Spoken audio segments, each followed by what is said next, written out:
It's about 11:30 at night. It's a lovely warm night. And I'm making a special video for Wednesday Kennedy. Because I just typed out a lengthy response explaining, because it may be hard to find in my other videos, about what is now only modest wealth in my family, just 200 and some odd, million over. And I wanted to give a little background because a lot of this old money earned the hard way, not this get-rich-quick digital money. Let's start with my oldest brother. Several of the men in my family tend to be man pretty. My oldest brother by the time he was 20 years old. Charlie was when he was young. He actually had kind of that movie star, that pretty good looks, And although he didn't really marry into money, his wife's family spent their money doing safaris in Africa. But let's start with my oldest brother, William Wayne Kruger Jr., which the last time I checked on what is like now his memorial Facebook page, the picture of him is a man pretty, blue-eyed, light-haired, blonde-haired, not that real shocking cotton like his children. And he married a woman that's at least part Spanish, and he knew she was Catholic. And actually, it's kind of like what Otto's mom was. I'm sure she was Catholic too. But my brother, went to OCS. He joined the Army, Officers Candidate School, and I think by age 20, he was a man pretty captain out to party, and certainly the Panamanian ambassador to the United States, a Mr. Preciado. I think the full name is Preciado y Garcia. Preciado and Garcia. Was certainly inviting with a eligible. He was really only putting up his light-haired, light-eyed. She had hazel eyes. She didn't have dark brown eyes. She didn't look very Latino, and my own family thinks that they were. She actually didn't look anything like her mother or her other sister, who was really kind of shunned. She was firstborn female. There was no male. Anyway, I'm sure that's how it happened. He was like inviting local servicemen and stuff, and she had already graduated from a small Catholic college in the LA area and definitely wanted to return to the United States. And there was this blue-eyed, blonde-haired, man pretty guy named William Wayne Kruger Jr., who turned into a complete psycho.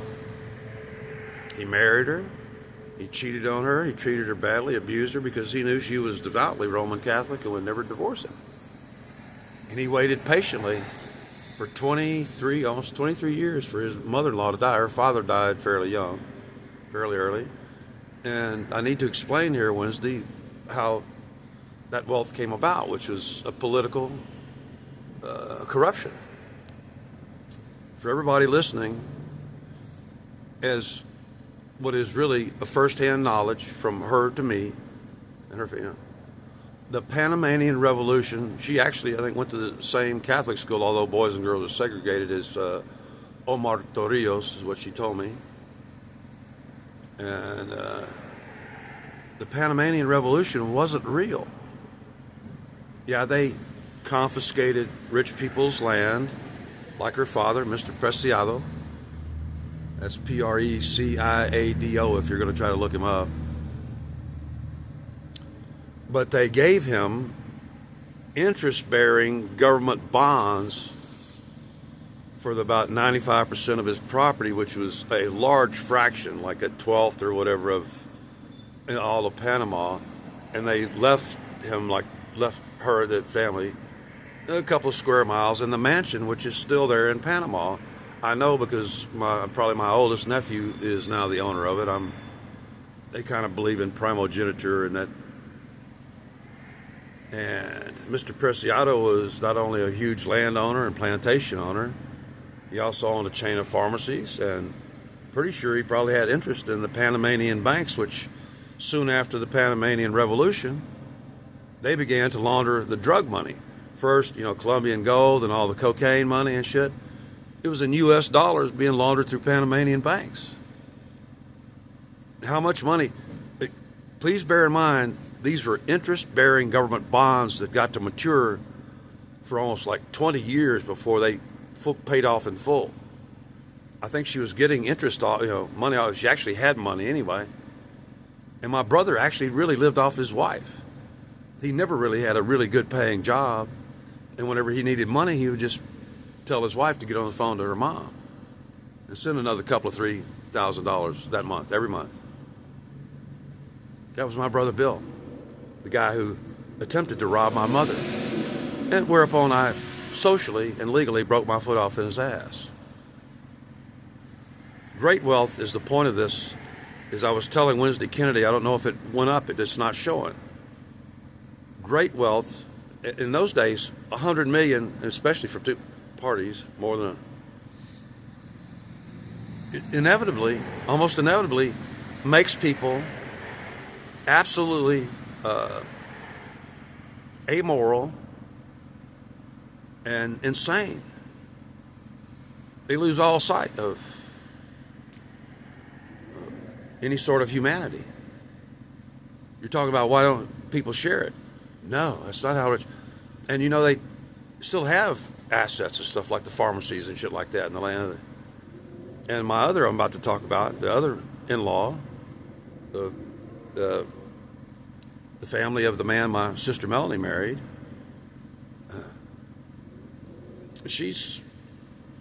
was deported with almost nothing. Okay, let's jump into that section of the family.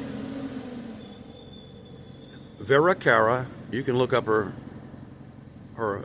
obituary. Verkara, was the daughter of a Mr. Cara. I'm not quite sure whether she was born within Russia or not, and she's supposed to be part German and stuff, and she spoke 7 languages. She did some university in Europe and stuff like that, but to the best of my knowledge, he was like one of the official brewer to the last Tsar of Russia. And then as his brewing empire was seized by the communists in 1917, 1918, he got on the slow train to China and just restarted. And from the last emperor of China, Puyi, he got exclusive brewing rights for the Peking district. 5-star beer, Mr. Cara. And he built up huge wealth. It was said that they would throw, when approaching the official offices and stuff, they were right next to the Forbidden City or the outer wall of Forbidden City and shit like that, that he would actually throw golden coins. They were probably just gold leaf coated copper coins, but still coppers were very wealthy to the poor beggars that hung around outside. And actually, when they went back, when Otto and Melanie and Vera went back to China, they were greeted very warmly by the Chinese, who remembered her father and his brewing empire, which still exists. The Japanese invaded. She was dating, and normally she's the kind of woman that won't give it up unless you're married. She's been married many times. Sounds Catholic again, and he claims to be lifelong Catholic, although they never, my sister, but they never really went to St. Joseph's Church. He may have given them money and stuff like that, but so Otto Hans Fritz was born, although his father was a Marine guard at the U.S. Embassy in Peking. I'm not going to call it Beijing, because at the time it was called Peking. And he knocked her up. His name was something Fritz. And she gave birth, and he almost died because she went dry. Then the nationalist Chinese took over and deported her and her son, Otto, her firstborn, to Prague with just enough of chinoiserie, probably the cheapest stuff that her and her father's family owned. I don't know of her having any siblings. She may have been an only child. To the best of my knowledge, she was. But that collection of chinoiserie, which I've seen up close, and she's one of her husbands, Ollie Doobie, actually built a wing on his house just to house them. And like I was telling Wednesday Kennedy, rich people from old money and stuff like that who have assets like the chinoiserie, which just think about the cost of insuring that stuff. You don't sell it. You don't sell off assets. You borrow money against it to make more money. That's what she did her whole life, because she was brought up in the way of old money and old wealth and stuff. And actually, so were the Preciados. Actually, my sister-in-law in her day was a good-looking woman with light-colored hair and hazel eyes, very light hazel eyes. She didn't really look that Latino and stuff. I think that's why she got preference in her family. We all know that the light-skinned child gets preference all over this planet. It's funny how that works. They cry racism, but in reality, within their own family, everybody knows, and there's a mountain of literature that talks about how the light-skinned child gets the majority of the assets and the majority of the preferential treatment. But anyway, I'm just trying to give you, Wednesday Kennedy, a little background on just some of the basic money in which the Kruger money was just barely piled on top as nickels and dimes. And I really have, at this point in time, have no idea how much is actually there. All I know is that it's really just ruined my nieces and nephews and stuff. I've only got one nephew that's actually went out and he joined the Army to pay for his education, became an engineer, went to work for GE, appears to be a pretty decent human being, but we have almost no contact because of his father. And his brother, the attorney, turned into an alcoholic and just went fucking nuts years ago. He's actually, my mother said his wife was doing his writing. If that's the case, either he and or his wife are schizophrenic, because his compositions, to me, in our text emails, were absolutely schizotypal. I know he turned into a bad booze hound alcoholic, so his wife, when you're doing that, climbing the corporate legal ladder, as a tort attorney, a tort defender,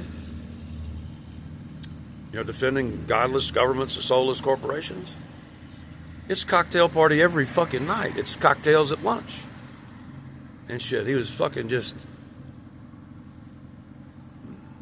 really during his, then apparently,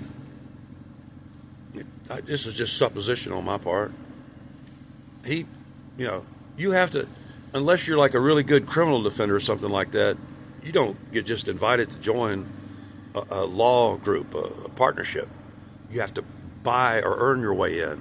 You have to literally buy your way in, which means he had to lay out, and that would have been actually after his inheritance and shit. He became a named partner in a big law firm up around the Dallas area, North Dallas. Shit, that's usually $10 million buy-in. Then apparently he went nuts and out of the company. No longer a named partner, went into partnership with some guy and started loosely just doing odds and ends between Austin and San Antonio. And shit, by the time he was about, please bear in mind that my oldest, I think it was actually the niece, was born first. I've got a niece that's fucking 65 years old. I've got a nephew that's her brother, he's like 63. I got another nephew born in 60, that's 60, actually I think he's already 61. So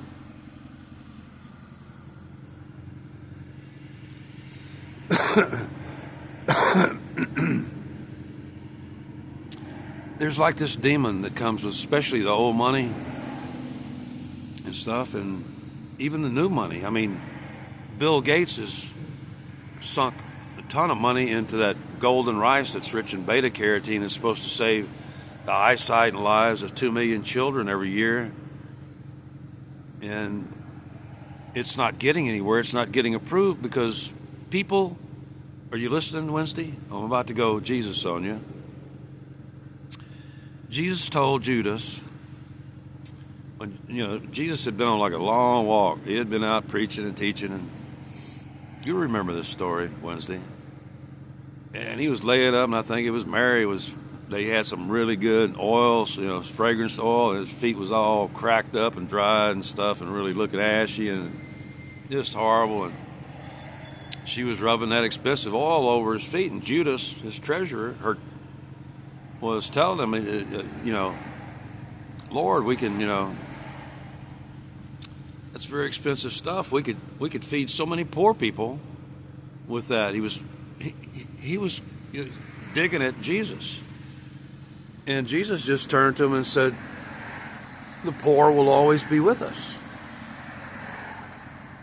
And then 1,700 years later, the English statistician Thomas Malthus, Malthus, I've made another video about Jesus and Malthus.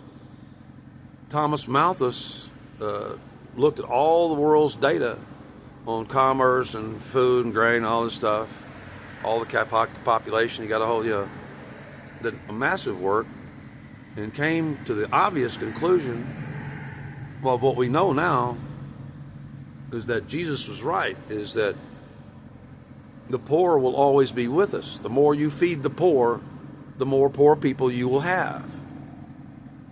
That human population will always outstrip or exceed